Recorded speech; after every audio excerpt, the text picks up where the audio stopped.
Today, we have an exciting conscious conversation. We'll be looking at the Celestine prophecy with 2020 vision.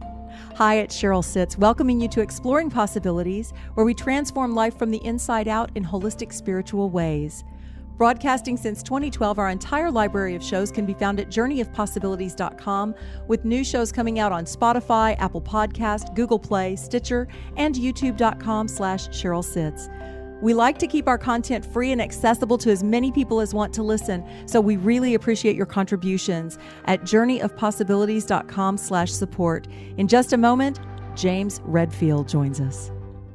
Mario, your work has taken a new direction lately that's pretty exciting. Tell us about it. Thank you, Cheryl.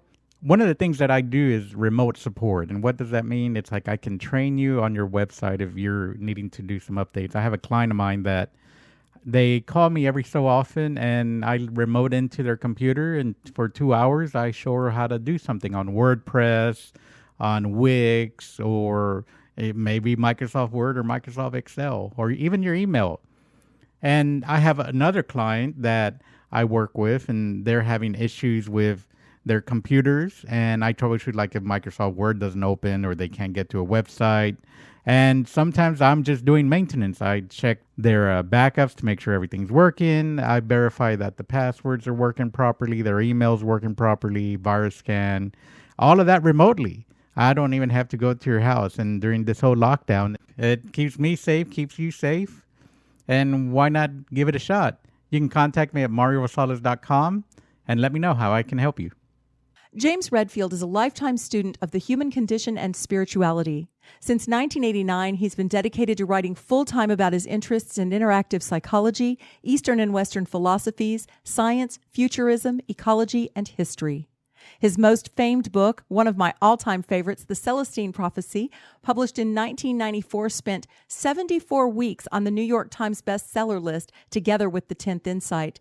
And all of that made James Redfield the best-selling hardcover author in the world in 1996. He's received numerous awards, including Humanitarian of the Year in 2000, and James is now on the Celestine Prophecy Tour, which you can learn about at thecelestineprophecytour.com. I am so honored that he joins us now. Hi, James. Hello. How are you, Cheryl? I am so good. What an exciting time to be connecting with you to chat about this very prophetic book. Well, thank you. It's really nice to be out again. We're not out physically. We were, but like everyone else, we're shut down at this point a little bit. So we're actually doing a lot of stuff virtually now, and we're creating an internet community on my site, which is celestinevision.com, to have a place for people to gather and really pursue what I think is a explosion of people seeking true spiritual consciousness, which is a little different from a religion, but it is more the experiential version. And because so many people are rethinking life, really. A lot of people with these shutdowns, just suddenly were thrown back on their own experiences, all of us, really, and to assess, wow, I had to give up all my preoccupations. What do I really want to do in life? What is life really about? And I think so. I think a lot of the shutdowns are motivated by people who want to control and all that and everything that goes with that. But what's occurring is just the opposite. So there's a silver lining in what's happening, I believe, because people are really waking up spiritually. Exactly. Where else could we have come up with a scenario like this that makes the whole world stop and breathe and start to go? We can't help but go within, or at least, at the very least, slow down enough to see what's been right in front of us for a long time that we may have been moving too fast to even recognize. And, the facts are that there's three large generations in play, and they're all at a particular point right now where they're asking the larger questions. The background to all that is that with millennials really coming of age spiritually, they're passing 38, they really are reaching out for and asking the higher questions about what I really want to do with my life. And this is charging. That kind of question awakening is pushing what's a huge wave of meditation in the world. In fact, there's never been more people meditating in the world than right now. Yay! And, that is wonderful. It's my thing that that changes a lot. Yes. When you tune in like that, and especially in a way where you're opening your heart and seeking a kind of love-based consciousness, what happens is that everything goes up. It's easier now, I believe, to break into this knowledge we have about how the spiritual universe works, and it's really giving an amazing level of energy to the whole thing, because intention goes up, the ability to tune into intuitive intelligence goes up, and with that, all kinds of pure creativity goes up. So in my view, we're putting all these understandings together now in order to sort of shape our reactions in the world, open our heart, and have a love-based energy that's very centering, as you know. And it's the most, that emotion, the love emotion, agape, that's the strongest we can ever be, because we're centered in ourselves and our journey and our sense of mission. Yes, and there's so many people that have been doing this work for a time now that are now really ready for this, that are also reaching out a hand to those that are just discovering, oh, I've got to clear some stuff away so that I'm clear to receive this wisdom and knowledge and higher vibrations. There's so much help. As you say, not only is there a lot of help coming in energetically, but there's a lot of help through humanity of the people that have been on this path for a time, that have done their inner work, or are comfortable with that enough to say, hey, I can help you. I can show you how I'll hold you, and we can do this together. So it really is a great time for everyone that wants to activate. I agree. And, I believe it's happening around inspiration energy. That's a kind of, that's not linear. It's not intellectual. It's an energy level that we're beginning to operate on. And what happens is, when we know I talk about 12 insights. And what I mean by that is 12 understandings of how the spiritual world really works. And, what we're doing is realizing that, when we step into these understandings and integrate them into our lives, what happens is that we get in alignment with the way the world is supposed to work. We live in a world where miracles are supposed to happen, and I'm not this a miracle a day guy, but the way we grow and break through happen through synchronicities, and those are tiny miracles where somebody shows up in your life to give you information at just the right time. And all of us, or we meet somebody that we really become important in our lives over a longer period of time. Everybody's had that experience, and it seems like, wow, this is beyond chance. Wow, this is amazing. Well, all of our lives, every day, are supposed to be led forward by these kinds of synchronicities. That's the way the world is really designed. And the human race, I like to say, is really just now, after all these eons, figuring out that we live in a spiritually designed universe. And once you know that, then doors start to open in every direction, and that's when we can live at this higher state of inspiration toward some kind of mission. We all have that, something we want to do. Yes, we do. And so much support to do it. And like you say, noticing those synchronicities is so important. And rereading your book, to have this chat with you today, I was so glad for the opportunity to pick it up and read it again, because the insights had a lot to do with shaping my spiritual awareness during my awakening, which happened in 2012, which was kind of cool. And and now it's like, a lot of those things have become so commonplace for me that I don't give them the gratitude and the recognition. So rereading the book really brought those synchronicities back into my heightened awareness again of, wow, look at all the things that happen every day for me that make my life so easy without any effort if I'll just pay attention and follow them. Yeah, that's exactly right. I think that's what more and more people are experiencing. And it's in the whole package together, you know. Yes. I like to talk about, these 12 insights or understandings. And once we change our reaction patterns so that we're in alignment with that aspect, we can talk about the insights if you want to, and try to communicate each of these understandings that can be garnered and tuned into that raise our inspiration energy. Absolutely. Each one is a step upward. Let's do it. Okay. Well, I think it all begins and ends with synchronicity.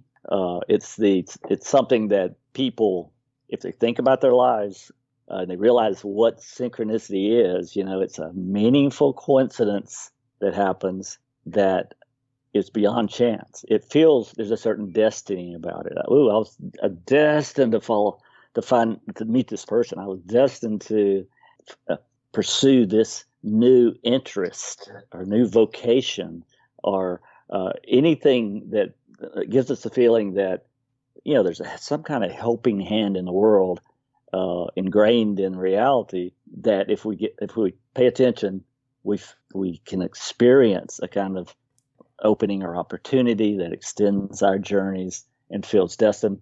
And it just begins and ends with that. And just that answers all the questions about spirituality. We don't know the nature of God in a larger sense, if that's the way we express it.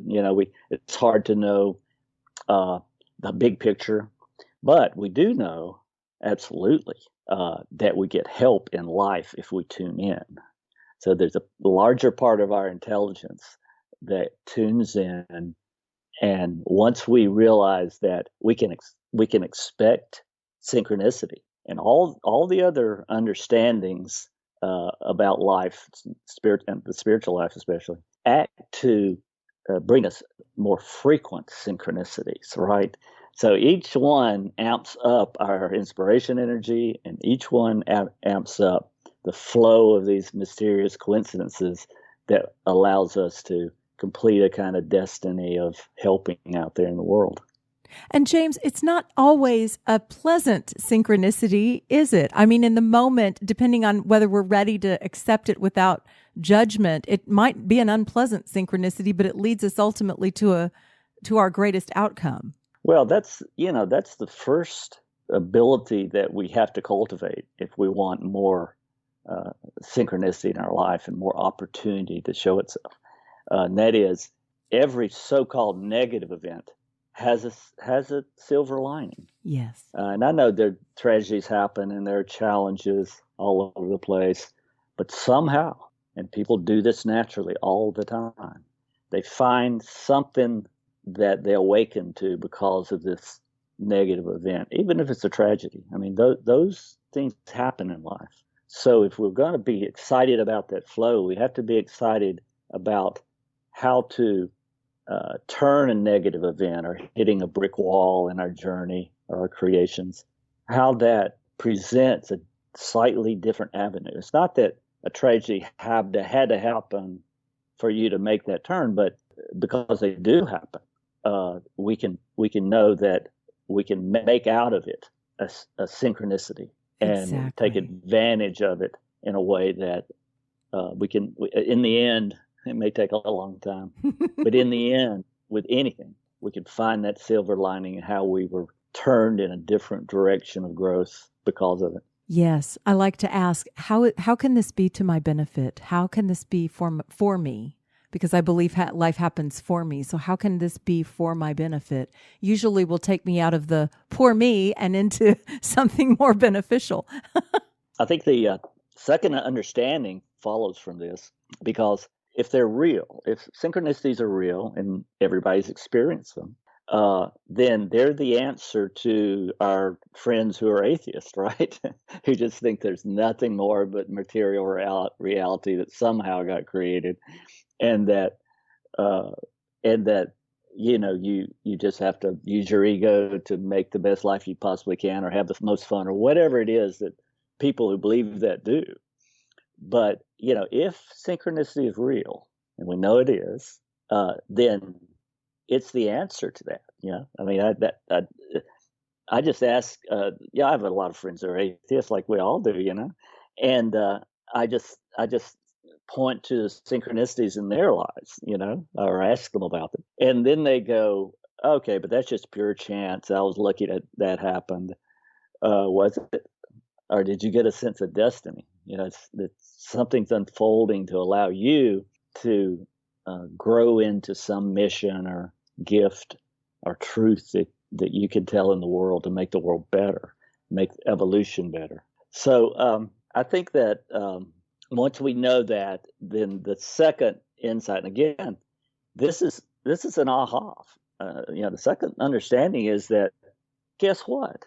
If you look back on human history, you can see all the people who made really important shifts and changes. I mean, we started off with violent kind of empires and wars and fighting, and someone along the way, and if you look at their lives and what has been written about those lives, you see that a huge number of synchronicities turned them into doing something like, inventing democracy, or all the little steps that we now look back and say this was progress as humanity moved toward understanding and accepting more and more, larger and larger numbers of people as we kind of go global with that, and that we've invented democracy and emancipated almost everybody at the conscious level. And if we see what's going on, we know that every step of the way, people were motivated by these synchronicities. So it's all built into this program. Whatever which I believe is to unify humanity around a clear experiential spirituality in the end. But everybody has a role in that. So suddenly, the second understanding is, wow, everybody has a role in that. We can open up to our own synchronicities and get that sense of, oh my God, I'm on my path. I'm working toward whatever it is I really want to do with my life. Yes, and that is so exhilarating, and that drives us forward into the other ones, doesn't it? That's right. Because the third one is the one that I believe is most recent, and that's understanding the karmic design of the universe, and understanding that you can be lucky, more unlucky, as you make the decision whether to get into alignment with this karmic design. And I believe anybody can prove to themselves that the karmic design is around giving.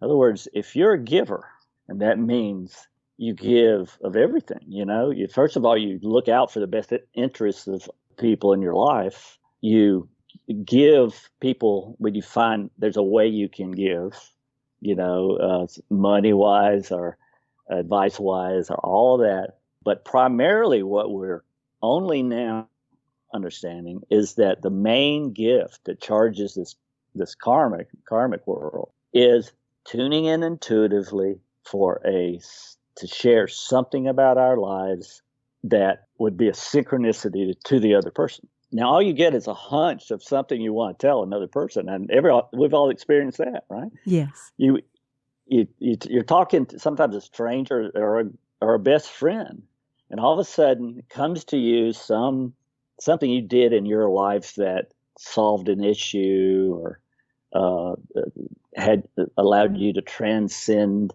let some bad habit go, or whatever it might be. And if we give that gift, if we pay as much attention to giving a synchronicity to another person as getting one from them, then we're a giver. And givers Karmic impact of that is we draw more givers into our lives who are doing the same thing for us. They're getting intuitions of what to say to us, and we've all had that experience. Somebody just blurts out something about something they did, and we go, "Oh my goodness, that one thing is exactly what I needed to hear right now." And so that's the design. Synchronicity is not just an operating principle in the world, like Carl Jung thought when he invented the term. In my view, it's a karmic design in the world. And once we step into alignment with that and change our reaction patterns and become motivated givers of intuitive information, another thing happens there, right? If you're asking, how can I help this person, like intuitively trying to tune in, what opens up? What opens up is your intuitive intelligence. And once you open that up by giving, then it operates as a kind of operating system telling you where to go and what to do to have another synchronicity, to keep the flow going even more, and it's inspiration energy coming up even more. So that's the third one. And again, if I could, any of us, if we could just, shake the wand, and everybody would become as much as a giver in the sense that I just said, the world would change overnight. Yes, it would. Overnight. The other ones make perfect logical sense. It's something that everybody ought to do. But this one empowers us to get all the help that we can possibly have in life, which means help that keeps us from making some mistake. So what we do is have more and more a more positive flow in our lives. It's hard to hear if you're all locked down and your business just went bankrupt because the powers that be decided to do it for political reasons. Then it's hard to. You have to see that as a big synchronicity, though. And then get back on that evolutionary, that synchronistic path to go beyond next time with your business as we fire up the economy more. Absolutely. So, and I wanted to say again, about the synchronicities that it really seems like the more I pay attention to synchronicities, creating them and honoring the ones that show up for me, the more exciting life becomes. That's the happy place. That's where all the real joy comes in is, wow, look at, I did this and then this happened and now look what's happening. And it really activates the miracles to ramp up even. That's right. And the inspiration and energy, as you say, it's just more fun more of the time. Now, none of us we get knocked out of this flow, but the way to get out of it, and let's say the worst experience, that would be what the death of a child, right? But if you look at how, and I've known, in my work, I've known a lot of people that has happened to. So that's the biggest jolt it's ever been. But what happens? I've observed that when a person experiences that, they just start to look for other people who've experienced that and start to do groups and start to do helping things. And it becomes a kind of calling, and it becomes a way to get your energy back after something really that shocking. We all get knocked out. Helping is the way. Just to start helping. If you're depressed because of everything that's going on, go find someone that's just as depressed as you. And we'll get to, there's a way to just give energy that I'll talk about in a minute, but it's the only cure, and it's the only way to stay up and stay positive and go forward in life to make, these helping accomplishments out there. And that's it. So, to go into the fourth, if the karma is pretty simple, the caveat about it, though, is that what if you are taking unconsciously? Now, that gets us into unconscious control dramas, which you remember from the book. Yes. well, that's probably one of the favorite passages in the novel, the first novel, because everybody recognizes these control dramas, right? Yes. And I always like to say that people they really have to discuss these control dramas with a sense of humor, right? Because nobody is free from using them unconsciously. But it's important to see what they do and how they take energy from people. And I'll just go through the four that are talked about in the book. The most passive is the poor me, right? Yeah. And when you run into a poor me, that get in the energy field of a poor me, you suddenly start to feel like guilty, like you're not doing enough for this person, or they expect you to do more, or it's hard to say. And the person, it might even say, I thought you were going to call yesterday and you didn't call, and I had all these things happen. I had nobody to talk to about it, and and look at what you do in response to that kind of drama. What you do is you say, "Oh my goodness, did I promise to call yesterday? I didn't realize that. It was just a conversation." And then you realize, no, I didn't promise to call. So it's an inauthentic kind of guilt trip. But what it does is when you start to soul search and maybe ask the other person what happened and all that, what happens is you realize that attention energy, where attention goes, energy flows. So you give the person the attention, and but you were really kind of manipulated out of it, right? I mean, you were manipulated into giving them energy. So these control dramas are how we steal energy by making people give us attention, right? It's just that simple.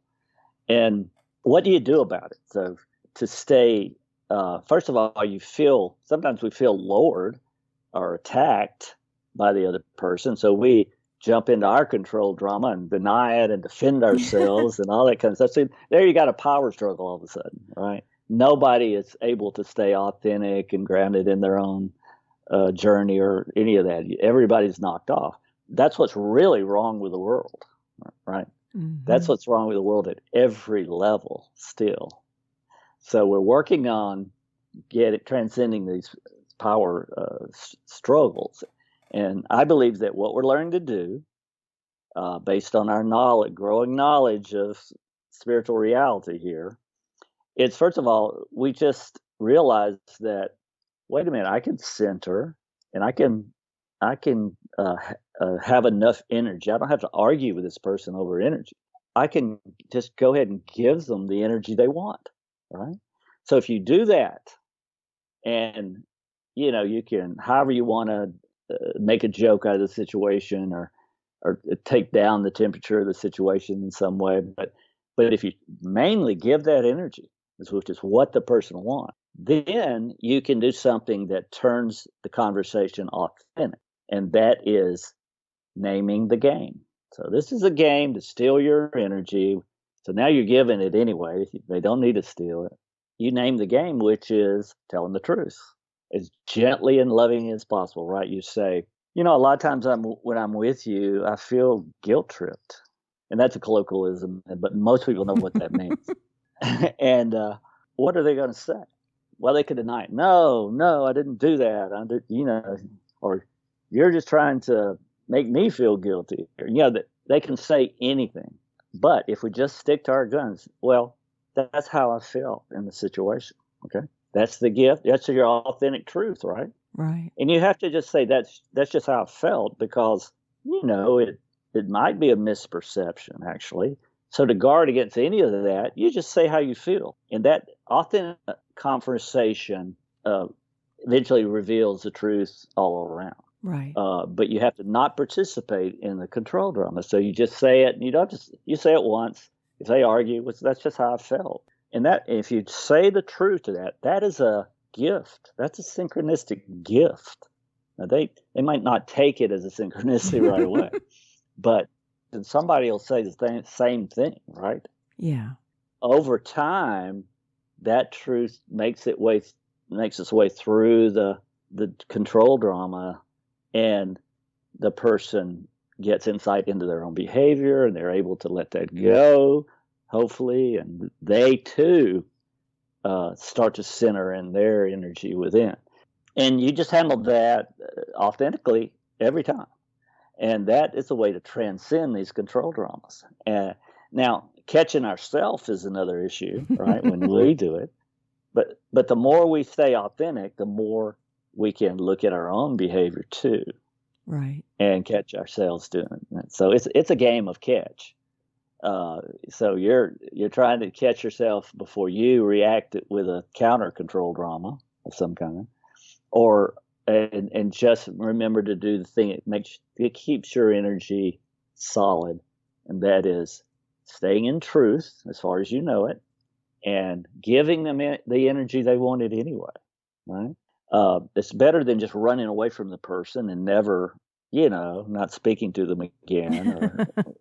But you have to be brave because they could sever contact with you. But it's good karma to say the truth. It's an intuitive gift. Now there are three others I'll go through real quickly, just for example. A little less passive than that is the aloof. And the aloof, of course, is the person who doesn't disclose. So when you ask them, well, what'd you do last night? Well, I went out. Well, where'd you go? Oh, a couple places downtown.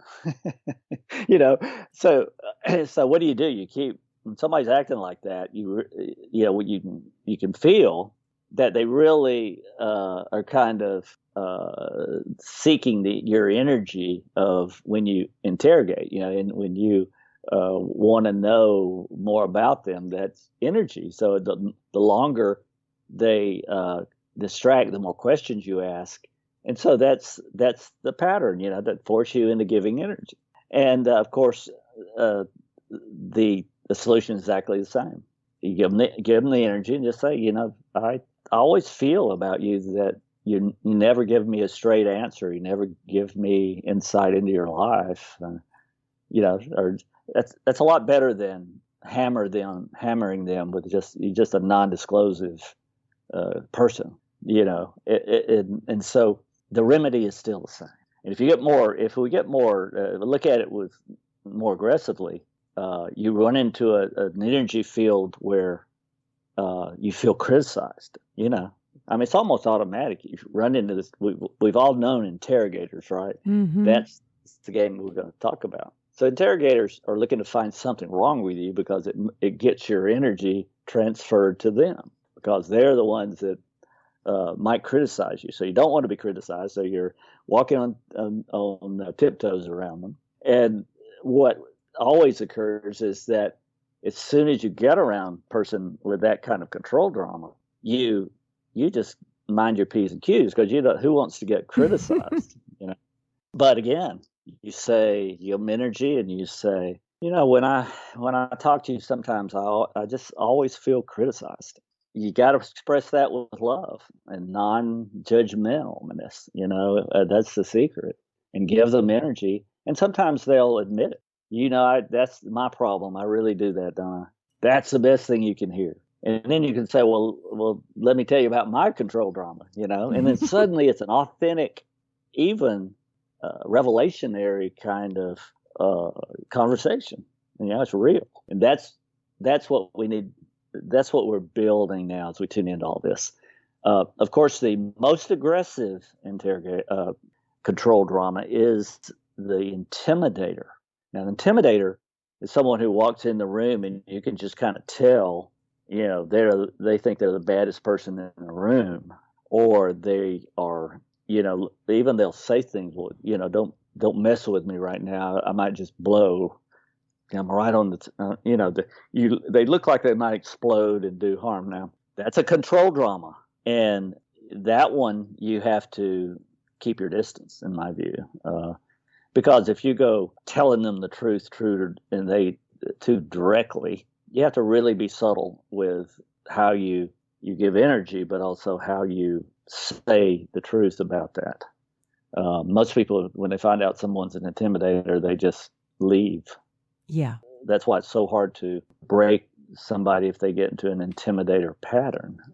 So to help them let go of that. I worked in a prison. I did a lot of psychotherapy with gang members back in the day. And, it's difficult to reach people like that. But it can be done. And it's usually the people that used to be intimidators that are able to handle it, right? As it should be. And so we're all awakening to these control dramas. And that's turning the whole world more authentic and therefore more centered and intuitive. And, have we reached a critical mass? Maybe not yet. But I think we're really having a rise in consciousness now. And that's important.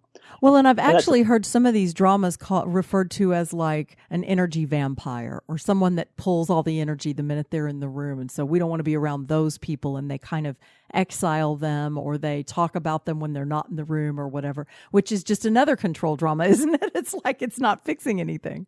Well, yeah. I mean, everybody's got to be authentic and non-judgmental about that. Mm-hmm. I'm not saying not, but you do have to tell the truth, because if you don't tell the truth, you're sort of joining the game, right? Mm-hmm. And that is where you lose your energy. You lose your authentic posture in the world and all that comes with that. But the next one is fun, because the fifth insight is the remedy for us all. And that's why I'm so excited about so much meditation happening in the world, because meditation, as we understand it now and as we participate in it now, is the fastest transformative thing, in my view, that anyone can do. I agree. If they want to break through, this is the quickest way to do it. Now, I advocate a heart-based meditation. It's based really the same way as a mindfulness meditation, except it lets you let go of the mental chatter in your mind, what you did or didn't do right, what other people did or didn't do right to you, all the chatter about that kind of stuff. That kind of what I should have said to that person that insulted me, right? You let that go. In other words, when it comes in, it'll take over your mind for a minute because it's so habit-filled, right? Mm-hmm. But when you become conscious of the fact, oh my God, I don't have an empty mind. You want to clear your mind. You want the silent self to grow. So you let all this chatter go, but you also have to let the emotional chatter go. And so I advocate a different mantra, where what we're doing is seeking agape love connection, all right, heart opening, okay? Now, love, what? We think we need an object before love comes, right? This special somebody, it brings out the love. Children bring out your love. The memories of departed loved ones, that brings out our love because they're working on us, right? But we have to understand that is an emotion. You can either have anger, hate, envy, hurts you think other people have done to you, or any of the other lower emotions. If you want that, that's fine. But I would like to have, a breakthrough into this agape love as an emotion. It, in fact, is an emotion. It's our primary emotion. It's the emotion of spiritual consciousness, where everything has to bounce off this love bliss place. And that's, so anger can't get in and overtake us if it's this love, because it's the most centered place you can be in. You're giving it to people. That's the kind of energy you give to people. Are you kidding? That is so transformative of your life. And it's all just a matter of practice. And meditation can be so intimidating at first. And I know I had anxiety sitting there alone. Are you kidding me? Facing all this stuff in my life. I didn't want to do that. But once you do it just long enough, you realize that it's a centeredness in yourself that, number one, brings on a positive judgment on yourself, a release of negative judgments, because it's so good. This emotion, this real centering emotion, you become the star of your own movie through this kind of meditation. I mean, over time, you can live in your peace place, and guess what? You let all this chatter go, and guess what? You start to get hunches and intuitions and gut feelings to do things at the right time. And then that takes you to a place where there's all this synchronicity. 6 and 7 are all about that. Turning on the intuitive intelligence, listening to the hunches. I mean, it's transformative in a way that is so surprising, because we like to remember our responsibilities, right? When to call a client or something like that. And we make these big lists. Well, what takes over when you open your intuitive intelligence is an intuitive reminder. It's like the reminder on the iPhone. That thought to call that person that you need to talk to arrives as an intuitive guidance. And you go, oh, yeah, I haven't called that person yet. And, we're all connected at that level.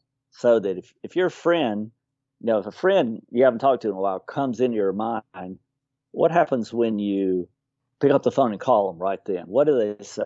I was just thinking about you. I was just thinking about you. Out of that comes some kind of really meaningful synchronicity for both people. It's all coordinated. Our spiritual unfolding, our journey toward our true mission in life, the truth we're supposed to be here to tell. All we have to do is open up to it. It's spiritual reality. So it's really, really important. And that question that you just answered, I've asked that in 10 continents maybe. And everybody gives me the same answer. Different alphabets, different languages. Everybody already knows that's true. There's some kind of connection we have with other people, especially when it's important for their growth or our growth. Right. So that's really fun. So once you understand that that's real in your spiritual life, and you start to get to a place where you can live that, it's pretty special. Yes, it is. Well, do you have time to cover up to the other 12? I know the time's ticking away pretty quickly, but I'd love to hear the rest of the insights if you've got a minute or two to share those with us. Sure. I mean, they all just move forward with more momentum after you get past that one. Here we go. I mean, the 6 and the 7 is all about the flow, getting an intuition of mission. So once you get the synchronicity going and the good luck that comes from being a giver, what happens is that you open your intuitive guidance so that you know where to do to pursue more information about what your mission is, and your mission starts to come to you, right? Because it's what you do. If you just look at how you help people, well, if your mission is to create a new electronic program that helps people fix their cars easier, or whatever it might be, then you realize, wow, I got real talent for that. I'm a technician guy or girl. So I think that every single vocation can be turned into a mission that we find out in the world. And if we could just turn all the jobs spiritually oriented, we're on our way to transformation, right? So that's through 7. But when we get to 8, that's a real powerful one, because 8 is when we realize that we can give not just synchronicity, not just energy, but real transformative energy. Okay, we're in that flow. We carry the energy to every inspiration. Energy goes up every time we start to live the understanding of spirituality on this planet. Then what happens is we get more powerful. So the 8th is the interpersonal ethic. So if you're not just giving of synchronicities, but giving of overall energy, love-based, then your gift to every single person becomes kind of automatic. And the interpersonal ethic is always look in every conversation, every interaction, look for that intuitive intelligence into the other person, right? Now all of us have seen people when they really get inspired, and they really get up and they're telling their truth somewhere. That's a level of energy and inspiration. And you can see that on the person's face. But if they're down and out, or in a control drama, whatever, and you interact in a way that you automatically are looking for that sense of spiritual connection in their face, sometimes they'll pop in and you'll see it all of a sudden. It's pretty dramatic when that happens, but that is happening more and more for more and more of us, because the energy is contagious. And if you're, that kind of gets us to the ninth. So the ninth is a kind of view of the future that crystallizes the present. And the view of the future is, of course, like in the first book, the realization that we're energy beings. We're spiritual beings. We're not even, Deepak used to talk about the superstition of materialism. Mm-hmm. Well, that's exactly true. We're just full of atoms. We're mostly empty space of energy between particles of atoms. And so we're really just a vibration of energy. It just looks like flesh, and if you cut your arm off, you bleed, but that's just the energy changing. But once we get ourselves elevated in this inspiration energy to a certain degree, what happens is that we go light being, and that's the rapture. If people want to look that up in Revelation in the Bible, that's the rapture we're going to have, in my view. And that's fun to talk about because I believe there's a lot of darkness in the world right now. In fact, with all the revelations about pedophilia and human trafficking, and it's worse than we ever thought. There's just this dark side is showing itself, right? All the lies. Yes, it is. And so it's just showing itself. So what's happening, I believe, in preparation for this rapture is that the dark is getting darker and the light is getting lighter. So what happens at some point is the two dimensions will split. So the people of the light will be on one side, people of the dark will be on another side. So that whole future of darkness will play out, but somewhere else we will not be subject to. And so, people say, well, we're waiting for God, big mystery, to lift us up, rapture us, into heaven. I like that vision. Well, it's great. But see, I think God is waiting on us to do this. Yep. So we've got to do the work, and for me, I believe it's understood, the spiritual journeys in the the transformation of the world is understood more clearer now than ever before. So it's easier to do this than ever before because, we're applying an intention into the world. So, but we'll get to intention. So that's the ninth. The 10th is, it's not just us helping here on the planet. It's the afterlife, right? Right. If you look at all the near-death experience literature, one of the standard experiences is that all the energy is directed here, right? Daniel Breaker says nobody gets to come to Earth that's not a strong and powerful warrior, but it's directed here. So whatever unity is happening here over time, whatever this process is, we're understanding more and more of. It's something that we're over there. When we get back to the afterlife, we're getting ready to come again. I mean, we're getting ready to, the Revelation also talks about a new earth and a new heaven.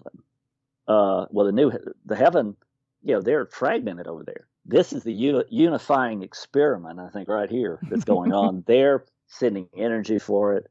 We come with a birth vision of. It's never is exactly how we dream it up, but we want to learn something, and we want to give a truth in the world. That's why this sense of mission is in everybody. Everybody talks about it at some level, and so that's the 10th. The 11th is something else that's growing more powerful in the world than ever before as we become more conscious, and that is intention. We have to intend a prayerful intention. Prayers are not, please God, let me do this or that. If you look in the Bible, even with, the Christ said in the Christ's prayer, it was all affirmations. Yeah. give us this day our daily bread. He didn't say, well, just ask, plead on your knees to get your daily bread. That's not what he said. It's almost like an assertion, a affirmation, a testament of faith, but also in some way using that connection with the divine within us to manifest something, right? And you have to do that with affirmative prayer. And I think what we're using now is not just affirmations, though, but affirmations in gratitude. Yes. I was going to say that's important. Yeah, gratitude gets it out of the ego, and gratitude is an establishment of the faith power that we have at our disposal. And the more we believe this stuff, the more faith power we have, right? And so that's happening. And of course, the 12th is, and one more statement about intention.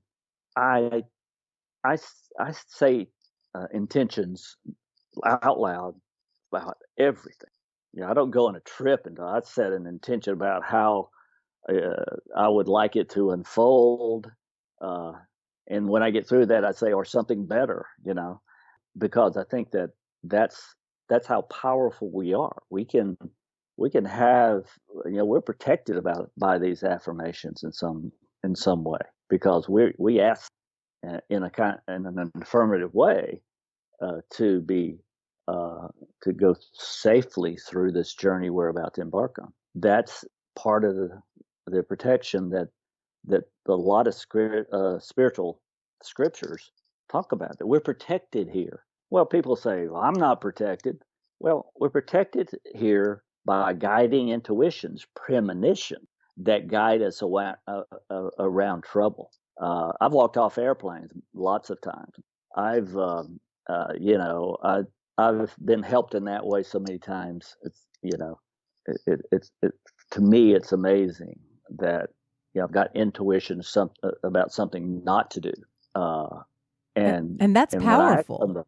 That's how we're protected. So as we open up spiritually, the protection begins to manifest.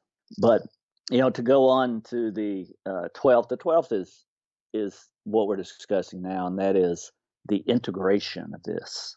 So each of these understandings about how the world really works has to be actually integrated into one's life, right? So that you change the way you react. It's a calling to do things a little different. That each of these understandings of the way the spiritual world works always calls to operate in life a little different. And so it's the integration, and the integration is energetic too. If you move through these understandings, and each one gives us it fires an archetype, as Carl Jung thought, we're already programmed in our brains and consciousness for this, right? So we pop into this inspiration energy, and then we get knocked out of it. But the popping, once we then learn to integrate each of these, call them aspects of spiritual life on the planet, then what happens is the energy level then flows out. And I really think that the major integration is energetic, so that we're up and energized, and the energy goes out from us, right? And what's it, guys? It's a carrier field of love, of possibility, of inner importance, of we can all be self-confident to it's a carrier field. And so we have to realize that. So we have influence at a distance. Driving down the freeway, what are we just going to be worried about some kind of crazy driver freaking out and doing something crazy, or are we going to let our field go before us, carrying all this uplifting juice, with the intent that no, they're going to be super charged with an understanding that they shouldn't be doing anything dangerous, because it endangers lives. And before we even go into a room, if we just visualize this level of influence, our carrier field goes into the room before us. Now, as a person who's talked to been petrified, realizing, my influence got ahead of my readiness, right? I mean, the Celestine Prophecy was the number one book in the world. One time, Deepak and I spoke to, I think it was about 18,000 people in a big stadium, right? And, Deepak at that time was, he was used to that. I was not. Here's this novelist trying to put all this stuff together. And then all of a sudden, it's the number one book in the world. And so here I am walking up there to talk to, what it was, 18,000 people, right? And what happens is that if you carry that field with you, then it lifts you to the level where you can handle that. It's always an influence that you step into. Nobody has courage to do the things sometimes we're called to do on our journeys. We have to let that energy come through us and into the world. And again, to me, that's what I was going to mention. The fastest way to lift yourself up, to keep your energy high, is to envision it coming up in you and flowing out toward everybody else. And you can do we used to do global prayer projects where we would all do that and just send that energy out all around the planet. And we'll be doing a lot more of that on the community that we're building now. And what is that website again, so we can make sure they know to go and join up if they want to join your community? It's CelestineVision.com.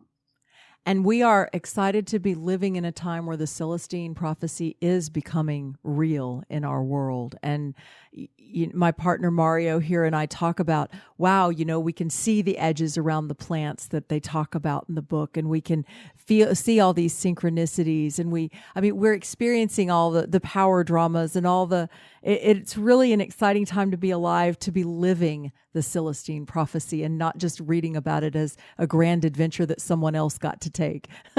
Well, I think we're all programmed to make this transformation, to live it out, to give it to others. And it's, again, we're all designed for it. And once we once we just understand all the ways that we keep ourselves strong and help others with greater energy, then it's just going to happen, and could happen very quickly. Our theme in the community will be, raising the critical mass, because the critical mass is that number of people living this way that creates a kind of crystallization point where then all of a sudden the contagion of it sweeps around the world.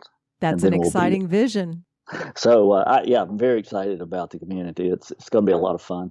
And we're talking about all the things it takes to get to that level of creativity, and nobody's there all the time. It's not like, the world of gurus is really over.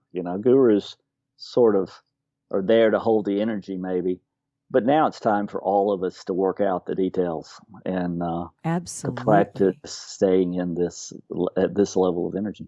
Amen. Absolutely. I agree. Well, James, thank you so much. I know you have a busy schedule. We really appreciate the time that you've spent with us today. And wow, just sharing all the insights and talking about all of them so we can kind of run through the checklist for ourselves and see which ones we might want to revisit to make sure that we are living all of those and integrating it all the best that we can. It's been a wonderful conversation with you. Thank you so much. Well, thank you. And look, thanks for you creating all this energy around the interview and around all the things that you're doing out there. I can really feel it, and you can feel it when you talk. You can feel it, and so keep that up, and more energy to you. Thank you. Thank you so much. And the same to you. We've been talking to none other than James Redfield about the Celestine Prophecy. And you can find out about it at the CelestineProphecyTour.com. You can go to the community and sign up. And be sure and let us know what you thought of the show today. We love your feedback. You can do that at JourneyOfPossibilities.com. You can also give us some support there as well. We appreciate it.